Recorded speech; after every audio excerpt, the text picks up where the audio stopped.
nombre es Iván Efraín Adame y actualmente colaboro como asesor académico y profesor en la Universidad Filadelfia de México, en el Instituto Bíblico Filadelfia. Esta universidad tiene un programa de teología que se ofrece en modalidad mixta, es decir, se puede estudiar a distancia este programa. Esta universidad cuenta con su propio instituto bíblico, el Instituto Bíblico Filadelfia, el cual tiene su sede en la calle Enrique Hernández Castillo, número 301, Colonia Rafael Lucio, en Jalapa, Veracruz. El teléfono, por si quieren ustedes pedir información, es el 228 40 75 818. Pueden buscar más información en el sitio web filadelfia.mx/IBF, las siglas de Instituto Bíblico Filadelfia, o pueden pedir también información por correo electrónico a la siguiente dirección: axel.miranda@universidadfiladelfia.edu.mx. El programa de teología que ofrece la universidad tiene reconocimiento de validez oficial y se estudia en un periodo de 3 años. También pueden buscar información de la Universidad Filadelfia en su página de Facebook buscando U.Filadelfia de México y en el Instagram buscando Universidad-Filadelfia. O también para específicamente el Instituto Bíblico Filadelfia, pueden ustedes buscar información en Facebook con ese nombre, o también en Instagram buscando Instituto-Bíblico-Filadelfia. Ahí estamos para servirles, esperando que ustedes puedan prepararse para el ministerio o conocer un poco más acerca de los programas de estudio que se tienen en esta institución. La Universidad Filadelfia, el Instituto Bíblico Filadelfia, tiene un convenio con la librería Maranata, gracias a la cual podemos tener esta cápsula de estudio. Le agradecemos mucho esta oportunidad de tener tanto esta colaboración, pero también tener este tipo de actividades donde podemos dar a conocer no solamente los programas de estudio de esta institución, sino también ofrecer un servicio educativo para toda la iglesia, especialmente para el liderazgo pastoral. Esperamos que esta actividad de hoy pueda ser de edificación para todos ustedes y muchas gracias anticipadamente a todos nuestros hermanos de la librería Maranata por esta oportunidad. El tema que vamos a tratar en esta exposición es una introducción al Evangelio de la infancia de Jesucristo.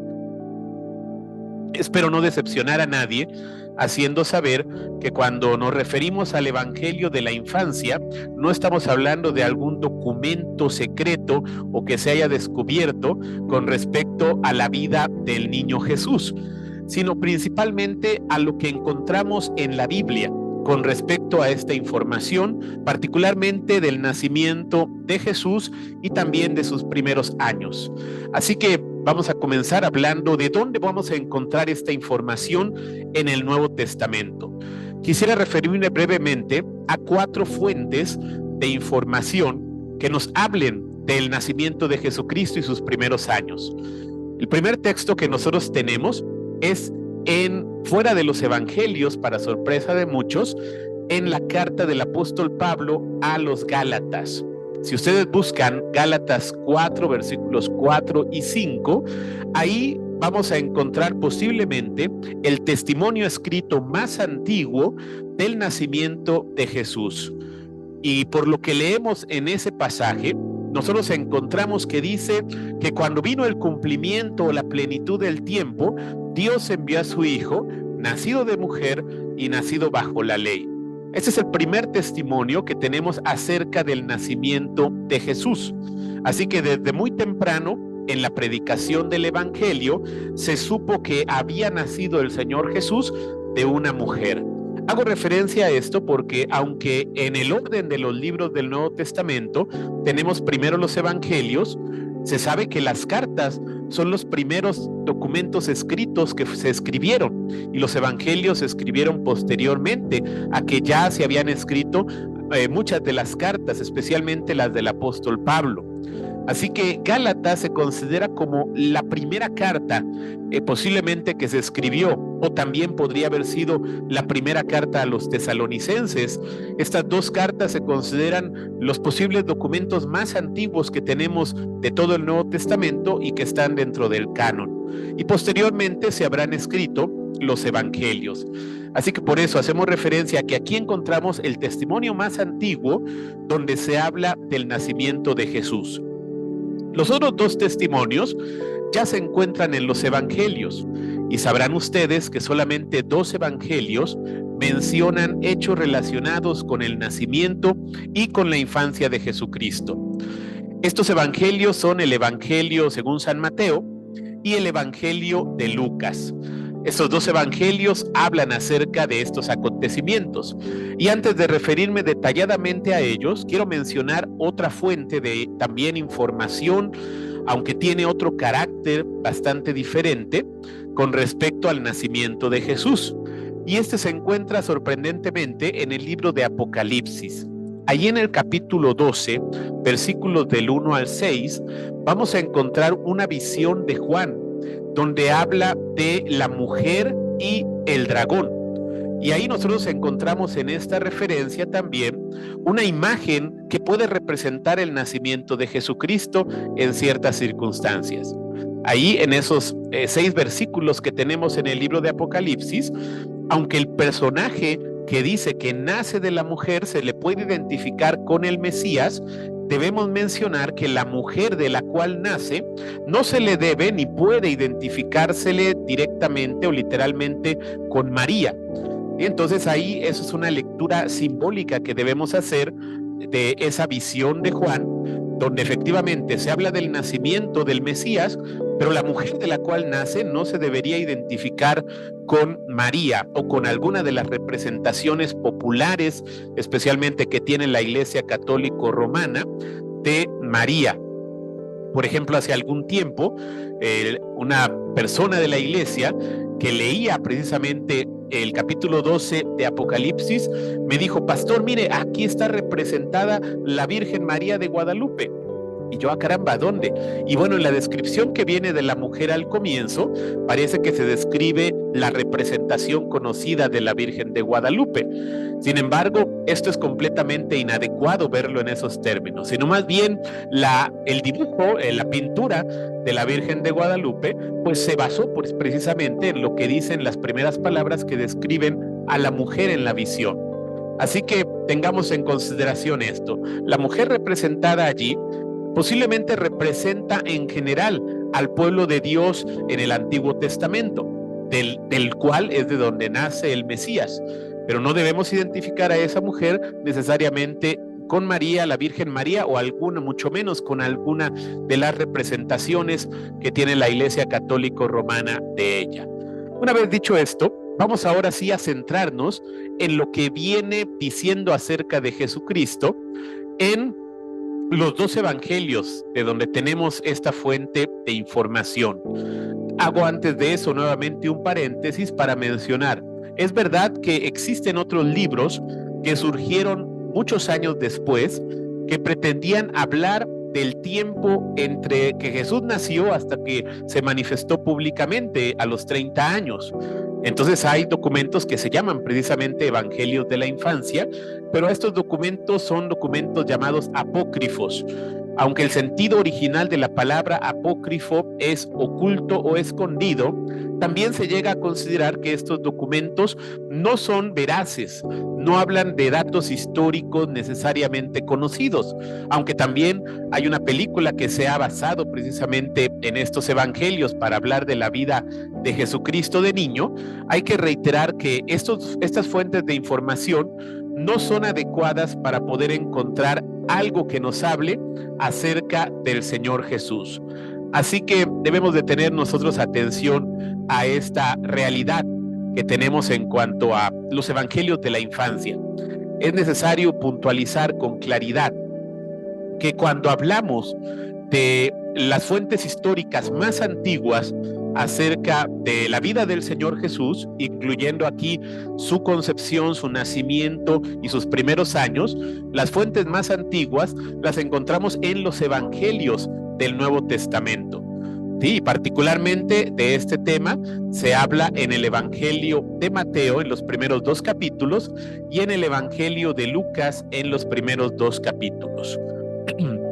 Voy a comenzar señalando los propósitos que tiene cada una de estas narraciones de los evangelios de Mateo y de Lucas cuando hablan particularmente de los acontecimientos en torno al nacimiento y la infancia de Jesucristo.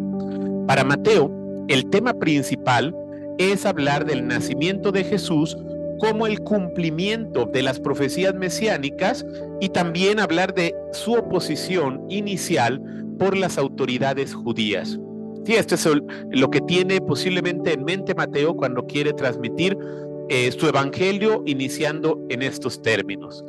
En el evangelio de Lucas tenemos nosotros un posible tema principal que es el nacimiento de Jesús rodeado de portentos como buenas nuevas para Israel. Así que ese es el tema principal del enfoque que tiene el evangelio de Lucas. Hacemos énfasis en esta cuestión porque hay que señalar una situación importante a considerar cuando se hablan de cualquiera de los 4 evangelios del Nuevo Testamento. Y es una cuestión que a veces no tenemos muy en claro cuando hacemos un estudio de algún pasaje de los evangelios.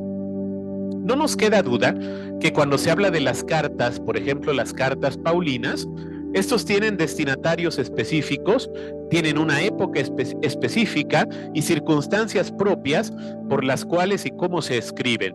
Se les llama generalmente escritos de ocasión. Eso significa que las circunstancias que tenía alguna de las iglesias a las cuales se dirige el apóstol Pablo se identifican como diferentes a las circunstancias de otras de las iglesias, aunque también Pablo se dirige a ellas. Y aunque se puede notar una uniformidad en cuanto a algunos temas que el apóstol Pablo habla en todas las cartas, también se llegan a señalar distinciones propias que tienen que ver con los propósitos que tiene el apóstol al escribir sus cartas y también las necesidades propias que tiene la comunidad a la que escribe. Por eso se llaman que son escritos de ocasión. No les escribe lo mismo a una iglesia como Corinto de una iglesia como Tesalonicenses. No solamente la época es diferente, sino las necesidades, las preocupaciones que tiene el apóstol Pablo hacia cada una de estas comunidades son diferentes, los destinatarios de las cartas son diferentes y por eso también el lenguaje, la temática, los énfasis que se mencionan son diferentes. Y en eso no nos queda duda cuando leemos las cartas y tenemos en clara esa distinción. Pero cuando leemos los evangelios, pensamos que los evangelios han sido escritos de manera universal para que todo el mundo a lo largo de todas las épocas pueda conocer la historia de Jesucristo. Y esto, aunque es en cierta manera verdad, debemos considerarlo como un segundo momento de la transmisión del evangelio o, en este caso, de cada uno de los relatos de los evangelios. Es decir, por supuesto, que los 4 evangelios que tenemos en el Nuevo Testamento se han llegado a constituir como un mensaje universal, ¿sí? Que es vigente para nosotros, es de importancia para nosotros y así lo ha sido a lo largo de toda la historia de la iglesia desde sus orígenes. Pero digo que este es un segundo momento porque en un primer momento también debemos tener presente que los 4 evangelios son escritos de ocasión. Es decir, fueron escritos para una comunidad diferente de las demás. Aparte de que los autores son diferentes, también las comunidades destinatarias de los relatos de los evangelios son diferentes entre sí, tienen necesidades distintas y también una conformación diferente. Y por eso también, no solamente el lenguaje, sino también los temas que se mencionan, la forma de transmitir los hechos relacionados con Jesucristo y sus enseñanzas van a aparecer de una manera diferenciada. Hay diferencia entonces en los escritos del Nuevo Testamento y particularmente en los evangelios en función de las necesidades que tienen los destinatarios y también los propósitos que tienen los autores. Así que con esto en claro podemos tener también un parámetro para poder explicar un poco y acercarnos a cada uno de los evangelios y tratar de verlos en su carácter particular, y por otro lado también tratar de verlos en su relación con los otros evangelios y con la historia de Jesucristo. Por eso es conocido que los evangelios no dicen lo mismo siempre de las cosas relacionadas con la vida de Jesucristo y con sus enseñanzas. En muchos puntos pueden coincidir, pero en muchos puntos también difieren en lo que están diciendo. La razón de esta diferencia, como he dicho, es los propósitos que tiene el autor, también es la necesidad que tienen los destinatarios, pero también hay una razón más que hablamos aquí a propósito de estos primeros capítulos de Mateo y de Lucas. Otra de las razones es que cada uno tiene sus propias fuentes de información, de las cuales toma, inspirado por el Espíritu Santo, para escribir los acontecimientos. Entonces, Mateo tiene sus propias fuentes de información y por eso redacta el comienzo del Evangelio, y Lucas tiene posiblemente y muy seguramente otras fuentes de información y usa de ellas para redactar el comienzo de su Evangelio. Y eso también explicaría por qué son tan diferentes los relatos de la infancia del Evangelio de Mateo y de Lucas. Vamos entonces a hablar específicamente de estos dos relatos en el resto de este estudio. En cada uno de ellos tenemos nosotros dos capítulos que van a consignar los hechos y las palabras relacionadas con la irrupción de Jesucristo en el mundo. Pero ya desde ahí tenemos también algunas distinciones muy importantes. Aunque ambos tienen dos capítulos, la extensión para narrar los acontecimientos difiere mucho. En Mateo tenemos un capítulo primero de 25 versículos y un segundo capítulo de 23 versículos. Es decir, en 48 versículos se narran todos los hechos que Mateo quiere mencionar. En cambio, en el Evangelio de Lucas tenemos una proporción mucho más amplia de información. En un primer capítulo, en Lucas capítulo 1, tenemos nosotros 80 versículos. Y en el capítulo 2 tenemos 52 versículos. Así que tenemos en total 132 versículos en el Evangelio de Lucas que van a hablar de los hechos relacionados con el origen y la infancia de Jesús. Para ver otra manera de distinguirlo, Mateo lo dice en el idioma original con 412 palabras, los hechos relacionados con el origen de Jesucristo. Y Lucas lo relata con 916 palabras en el idioma original. Así que tenemos un caudal de información en el Evangelio de Lucas de estos hechos en comparación con el Evangelio de Mateo. Voy a dar una pequeña síntesis de los temas que aborda Mateo en estos dos primeros capítulos.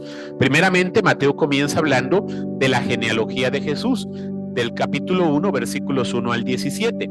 Luego de ese mismo capítulo 1, el resto, del 18 al 25, va a hablar del anuncio y nacimiento de Jesús. Ya en el capítulo 2, Mateo va a hablar en los primeros 12 versículos de la visita de los magos de Oriente. Luego, de los versículos 13 al 18 de ese capítulo 2, va a hablar de la huida a Egipto. Y por último, de los versículos 19 al 23 de ese capítulo 2, va a hablar del regreso de Egipto a Nazaret. Estos son las diferentes porciones que se mencionan en los primeros dos capítulos del Evangelio de Mateo. El esquema que tenemos en Lucas, ya dijimos que es mucho más amplio y va a tener los siguientes puntos. El prefacio, capítulo 1, versículos del 1 al 4, el anuncio del nacimiento de Juan el Bautista, de los versículos 5 al 25, luego el anuncio del nacimiento de Jesús, los versículos 26 al 38, y luego la visita de María a Elizabeth, los versículos 39 al 45, y por último en el capítulo 1, el Magnificat o el Cántico de María, de los versículos 46 al 56. Luego tenemos más adelante, tenemos nosotros lo que se habla acerca en ese mismo capítulo 1, de los versículos 57 al 66, tenemos el nacimiento y niñez de Juan el Bautista, y luego tenemos de los versículos 67 al 80, lo que es el cántico de Zacarías, que también se le conoce como el Benedictus, y con eso termina ahora sí el capítulo 1. Luego, a partir del capítulo 2, en los versículos 1 al 7, tenemos el anuncio, el nacimiento de Jesús el Cristo, en los primeros 7 versículos. Luego, de los versículos 8 al 20, tenemos el anuncio de los ángeles a los pastores, donde los ángeles cantan el llamado Gloria, donde se glorifica a Dios por el nacimiento de Cristo, y también la visita de los pastores. Esos son los versículos 8 al 20. Luego, de los versículos 21 al 28, tenemos la designación del nombre de Jesús y la presentación en el templo. En los versículos 29 al 35 tenemos el cántico de Simeón, o también llamado el Nunc Dimittis. Y de los versículos 36 al 40 tenemos la proclamación de Ana la profetisa en el templo. Y por último, ahora sí, en los versículos 41 al 52 del capítulo 2 tenemos la visita de Jesús al templo a los 12 años. Ese es el esquema que tenemos de los relatos que aparecen en el Evangelio de Lucas. Estos 2 evangelios, debemos mencionar esto también antes de entrar a hablar de las similitudes y diferencias y procurar dar una explicación acerca de lo que se está narrando allí. Hay que señalar que Mateo y Lucas son los evangelios intermedios en escribirse. De los 4 evangelios, Mateo y Lucas están en la mitad. El primer evangelio que se considera que se escribió es el Evangelio de Marcos, y el último que se escribió es el Evangelio de Juan.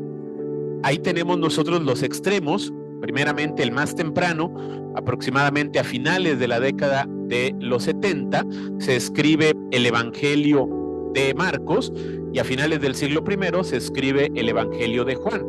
Y en ese intermedio, por ahí del año 80 y entre el 80 y 90, posiblemente es cuando se escribieron los evangelios de Mateo y de Lucas. Y aunque estos 2 se escribieron en este mismo periodo, lo más probable es que ninguno de los 2 hubiera conocido al otro. ¿Sí? Es decir, cada uno escribió de forma independiente, teniendo sus propias fuentes e inspiración, dirigido a diferentes comunidades, y por eso también están marcadas las diferencias y las similitudes que vamos a encontrar en ellos. Hay fuentes en común. Muy probablemente cada uno de ellos tenía el Evangelio de Marcos como una de sus fuentes primarias, y después el resto de fuentes de información donde también se valieron para poder construir su evangelio. Así que estos 2 evangelios son los evangelios llamados intermedios. El interés que tienen ellos en incluir una sección del nacimiento de Jesús puede obedecer a diferentes propósitos. Uno de los propósitos posibles que tiene que ver con esto de por qué Mateo y Lucas precisamente procuran tener este tipo de secciones donde hablen del nacimiento de Jesucristo, puede ser por causa de una exaltación inadecuada y desmedida. Y ahorita voy a matizar eso, una exaltación desmedida de Jesucristo en las comunidades gentiles. ¿Por qué digo esto? Porque aunque desde el principio se exaltó a Jesucristo, es posible que en algunas comunidades no judías llegaran a verlo casi como un Dios, que no tenía un origen humano ni necesitaba tenerlo. Entonces, tal vez empezaron a gestarse ideas de que Jesucristo simplemente había aparecido, tal como lo relata el Evangelio de Marcos, que solamente menciona que Jesucristo se aparece allí en la historia. Y tal vez algunos empezaron a pensar equivocadamente que así se había aparecido el Señor Jesús, y posteriormente habrían pensado tal vez también que él ni siquiera tenía un cuerpo humano. Esto fue una herejía que fue combatida algunos años después, llamada el docetismo, donde se pensaba y se proclamaba efectivamente que Jesús no había tenido un cuerpo humano, sino que lo había aparentado tener un cuerpo humano. Sin embargo, para contrarrestar esta tendencia, es posible que Mateo y Lucas, conociendo a sus comunidades, tuvieran que escribir, o pareciera importante escribir, algo acerca de las circunstancias del nacimiento de Jesús, y por eso lo escriben en esos términos. Aunque, a pesar de que están destacando la humanidad de Jesús con esto, al mismo tiempo, ambos no dejan de enaltecer también la divinidad de Jesucristo. Es decir, los 4 evangelios concuerdan en esto. Hablan de su humanidad y hablan también de su divinidad. Ninguno de los 4 evangelios menoscaba ambos temas, pero se puede notar que Mateo y Lucas hacen un poco más de énfasis o destacan un poco más con atención el carácter humano de Jesucristo, sin descuidar hablar también y enaltecer su divinidad. Muy bien, vamos a ver ahora las similitudes que tenemos entre Mateo y Lucas. Primeramente, una similitud que hay entre ambos relatos de la infancia de Jesucristo son los nombres de sus padres. Ambos mencionan que son María y José, los padres de Jesús. En esto concuerdan perfectamente. También, en segundo lugar, ambos concuerdan en mencionar a José como un descendiente de David. Así que tenemos esta relación también. También, en tercer lugar, concuerdan los 2 relatos diciendo que María concibe siendo virgen. Esto es algo común en los 2 relatos de los evangelios.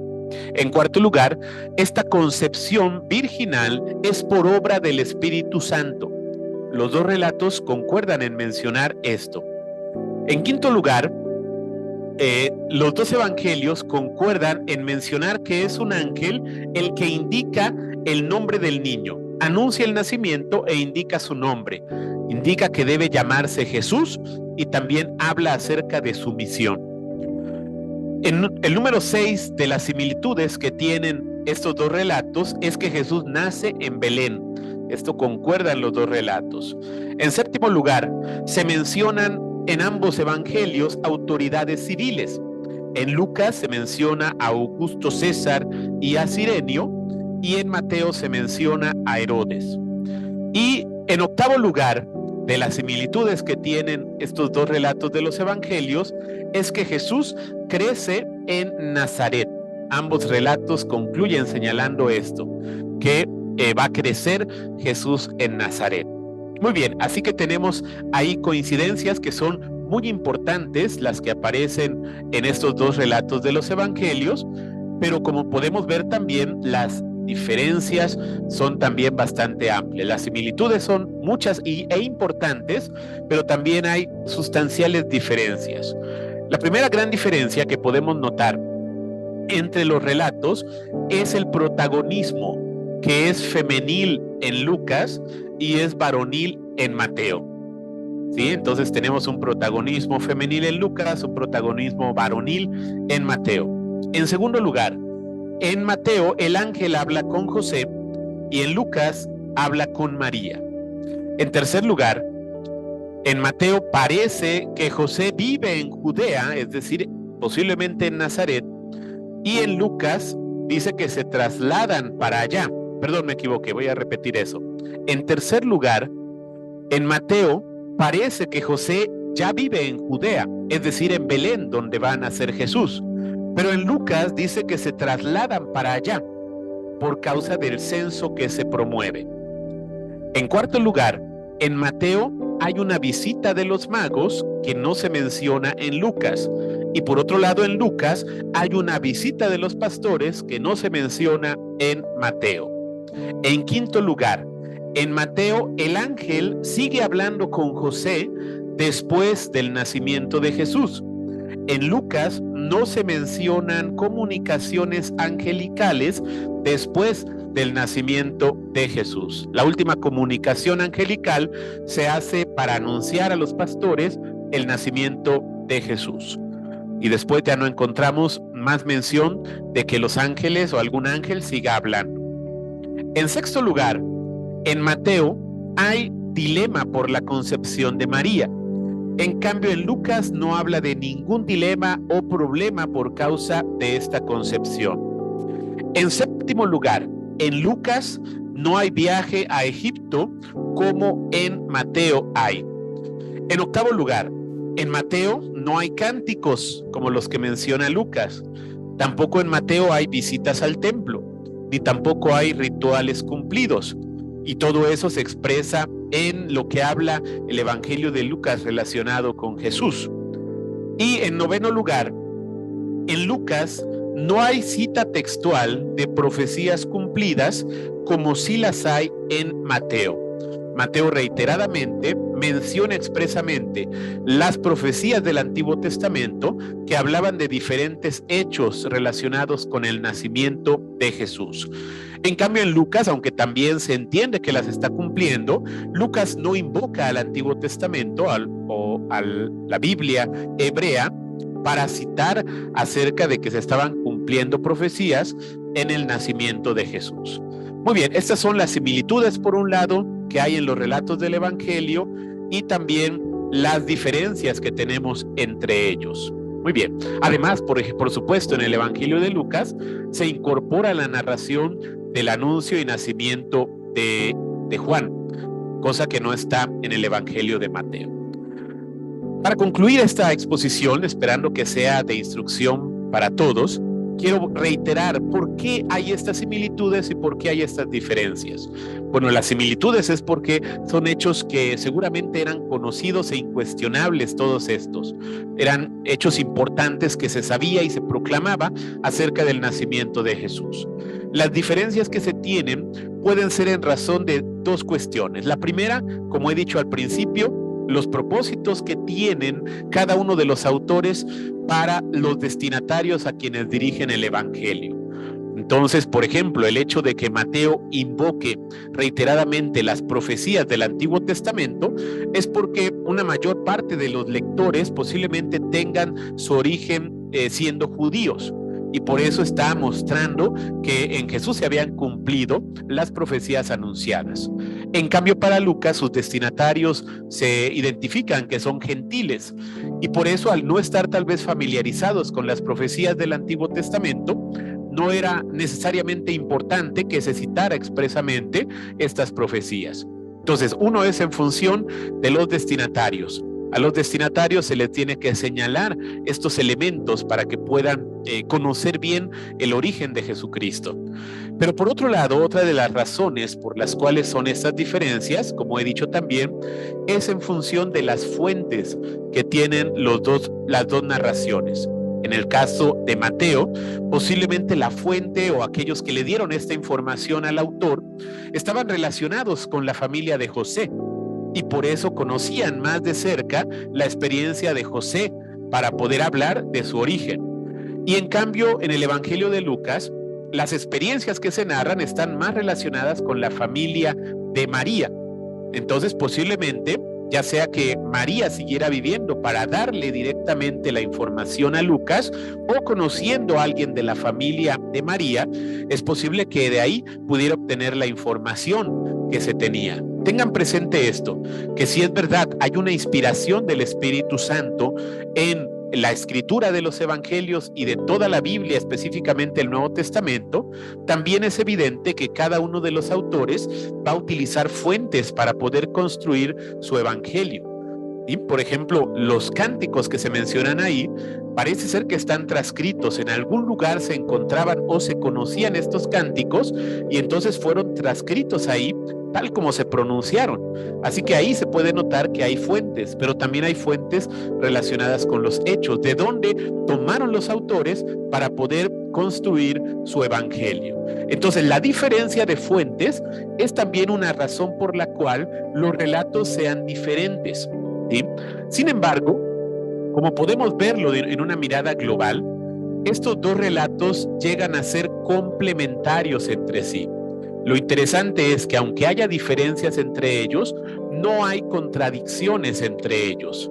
No se dice que haya nacido en un lugar diferente, que los padres se llamaran de forma diferente, no se dice que haya crecido en otro lugar, sino que coinciden perfectamente en los acontecimientos, pero complementándose y no repitiendo la información.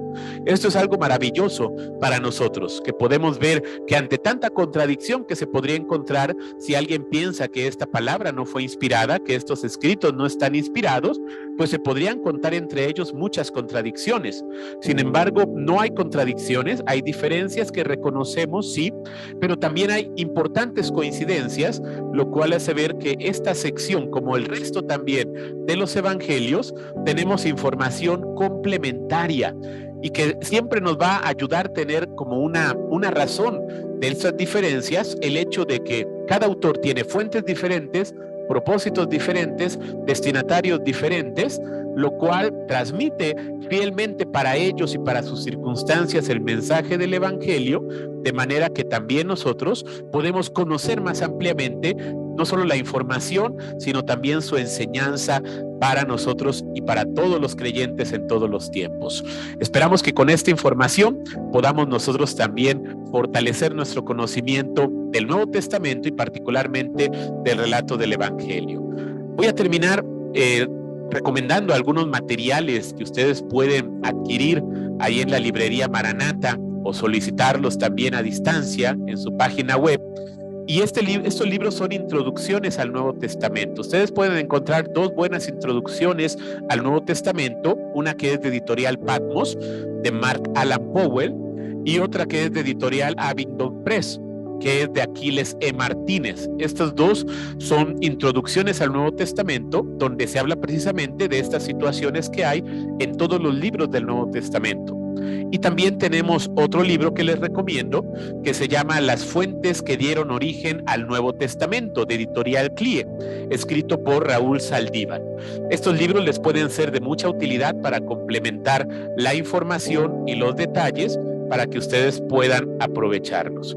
Muy bien, pues vamos a terminar entonces agradeciendo nuevamente esta colaboración que hay con la librería Maranata y esperando que esta exposición, este estudio, sea de edificación para ustedes. Me despido por ahora, esperando poderme conectar y ser de bendición en una próxima ocasión. Muchas gracias por su atención. Gracias, hermanos de la librería Maranata. Que Dios les bendiga y hasta pronto.